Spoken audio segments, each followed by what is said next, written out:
Bonjour, c'est parti pour une nouvelle vente de vin du Rhône, Vallée du Rhône Nord, pour cette vente qui va durer jusqu'au 21 mars et pour laquelle nous lançons les choses avec une dégustation de cuvées de rouge puis de blanc que Philippe va nous commenter.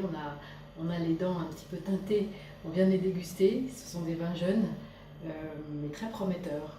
Alors Philippe, qu'est-ce qu'on boit ce soir? La Syrah, c'est vrai que la Syrah jeune, ça teint les dents. Alors, ce soir, on va débuter par une Syrah de IGP colline rhodanienne, donc fait par un domaine très réputé à Côte-Rôtie qui est le domaine Augier. Donc en fait, ce sont des vignes ou qui ne sont pas, je ne connais pas le détail, ou qui ne sont pas sur l'appellation Côte-Rôtie, mais juste à côté, ou que parfois aussi ils mélangent les jeunes vignes des Côte-Rôties pour les ajouter dans cette cuvée. Donc c'est une cuvée facile, d'entrée de gamme, agréable, qui n'a pas le terroir d'une Côte-Rôtie, mais qui a une belle Syrah très bien faite par un très bon vigneron. Ensuite, on a un autre vin, Saint-Joseph, donc autre appellation du nord du Rhône. Ah non, pas du tout, un Crozes-Hermitage. Crozes-Hermitage, pardon. Crozes-Hermitage, le domaine Aléophane de Natacha Chave, qui n'a rien à voir avec le Chave hyper médiatisé d'Hermitage. Enfin, il doit y avoir mais avec le domaine Bernard Chave. Mais avec le domaine Bernard Chave, tout à fait. Et Natacha Chave, donc le domaine Aléophane, fait de très jolis Crozes-Hermitage en bio depuis quelques années. Et là, maintenant, elle est vraiment au sommet. Ça marche très très bien. C'est une très belle cuvée. On a goûté, hein, c'était agréable. Très fin. Très fin, délicat, joli fruit. Alors après, on passe à Saint-Joseph, effectivement. Et oui, cette fois, oui, c'est ça, Saint-Joseph. Donc le temps des cerises, du domaine Stéphane Otegui, un peu dans le même style, hein, on avait trouvé dans le même style, de délicatesse, finesse, un vin pas du tout crispé, détendu, très facile à boire, avec beaucoup de jus, la Syrah assez nature. Stéphane Otegui travaille en bio depuis très longtemps, c'est un ancien vinificateur, un ancien collaborateur du domaine de Vincent Gasse en Côte-Rôtie, qui est un des pionniers du bio en Côte-Rôtie. Et il a repris le domaine derrière, et donc il fait aussi les Côte-Rôties. Oui, c'était d'ailleurs une de nos découvertes de l'année dernière. Hein. On a été très contents de pouvoir proposer ces côte-rôties. Et des condrieux, il fait aussi des condrieux. Tout à fait. Après, un grand classique d'Ideal-Wine, le domaine d'Alain Vosges à Cornas, donc la cuvée des Chailles, 2014. Là, on était sur des millésimes 2015, le premier est 2014 aussi. De 2015, donc 2015 c'est un millésime très, très gourmand, très mûr, très fruit. Et c'est pas lourd, hein, c'est pas lourd du tout, c'est pas surmûr. Donc là on revient sur 14 à Cornas, donc domaine d'Alain Vosges qui est un grand classique de l'appellation Cornas, hein, qui depuis très longtemps et qui maintenant est en copropriété avec le vinificateur du domaine maintenant. Et donc qui d'ailleurs travaille de plus en plus proche de la bio, avec plusieurs cuvées en bio. Les Cornas pas encore, mais enfin bon, il doit travailler dessus. C'est un Cornas qui est assez facile, hein, on est surpris.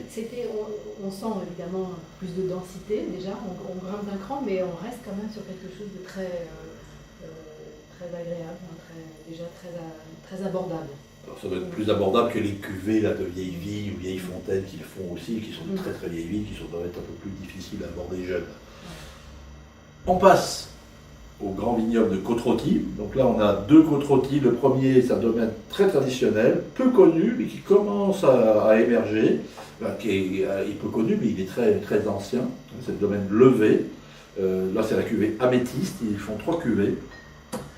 C'est un domaine très traditionnel dans le bon sens du terme, c'est-à-dire qu'ils font à l'ancienne, appliqué, pas du tout dans le côté je mets beaucoup de produits bizarres dans les vignes ou dans les trucs.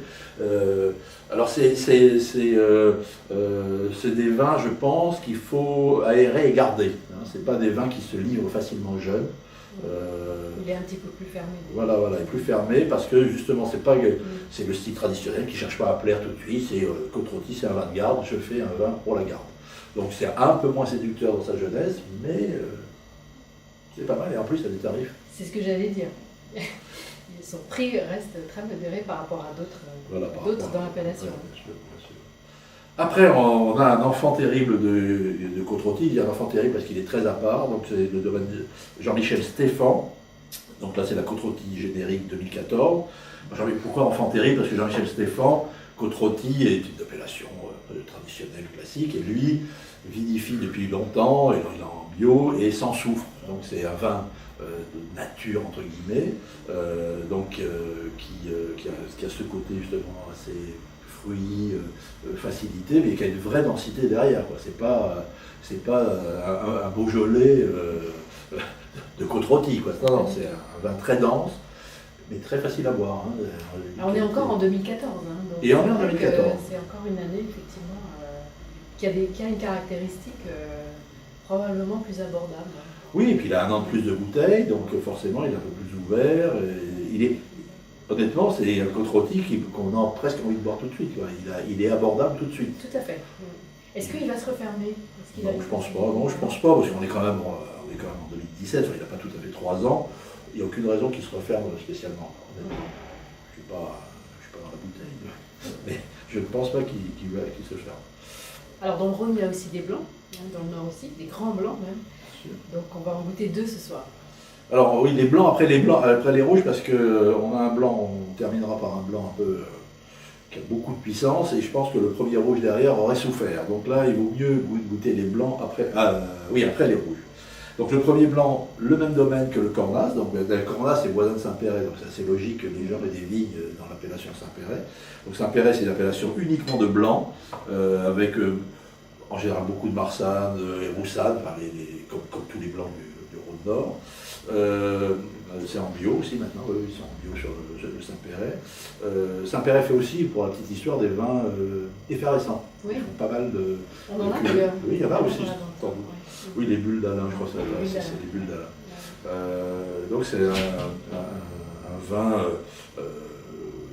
pas simple, mais relativement facile d'abord. Enfin, c'est pas des vins qu'on va faire vieillir 10 ans, c'est des vins agréables à boire tout de suite, sur l'apéritif ou sur des poissons. Voilà, c'est des vins de comptoir, d'amis, faciles à déboucher. Oui. Contrairement. Voilà, par contre, là on arrive, il y a un grand gap, là c'est un Condrieu, donc de chez Guigal, la Doriane. Alors Guigal a des vignes, Guigal c'est à la fois un négociant, mais surtout un propriétaire de vignes, qui fait le château d'Ampuis, puis les célèbres moulines turques et Landonne en Côte-Rôtie.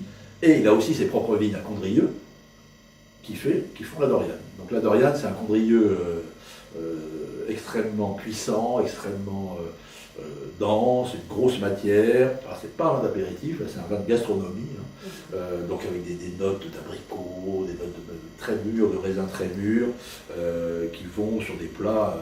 Là, on peut aller sur des plats type homard, ou je sais pas, des choses un peu sophistiquées, un peu gastronomiques. Oui. On avait eu l'occasion de le goûter avec ceux qui étaient avec nous au Grand Estime en décembre, sur le millésime 2015. Donc c'est intéressant aussi de le vieillir. Ah oui. Alors parce que là, on parle du 2006. Condrieu, contrairement à ce que les gens pensent, quand c'est bon, ça vieillit. Les gens disent que ça vieillit pas bien. Quand on a des cuvées comme ça, ou des cuvées de Vernet, voilà, les Chalets de l'Enfer, etc., c'est aussi des vins qui vieillissent admirablement. Et celui-là est la preuve, parce que là j'ai goûté, il est encore très très très jeune, alors qu'il a 10 ans. Ouais. Voilà, superbe sélection. Voilà. Les vins de Georges Vernet aussi sont présents dans cette vente. On n'écoute pas ce soir, on a déjà eu plusieurs occasions de les découvrir. En tout cas, on a à peu près 200 références qui nous attendent dans cette vente. Bons achats et bonne dégustation.